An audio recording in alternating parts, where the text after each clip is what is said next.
cuvântul sau ce pula mea. Nu înțeleg nimic.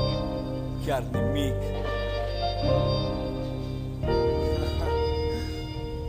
Gânditor eu, în orice moment nu mai știu să stau liniștit, doar dacă fumez lent. Simt că s-o obosit, nervos și violent, ca un soldat în război lipsit de echipament. Pun accent eu, nu mai am vreun sentiment. Câteodată mi-aș dori să fiu făcut din ciment. Știu că am nevoie de un tratament, dar nu mai are la mine efect niciun medicament. Și nu mă gândesc decât la deces, ca un prizonier ce se gândește la propriul proces. Doar hip-hop-ul îl am în inimă mai des. Scriu de tot ce mă înconjoară și de tot ce tu nu vezi. Și știu clar că tu n-ai cum să vezi, și pentru că tu nu vezi nu ai cum să mă crezi. Nu e gen Alex Pelea că ai vers pe pereți, că hip-hop înseamnă viață și ceea ce trăiești, motherfucker.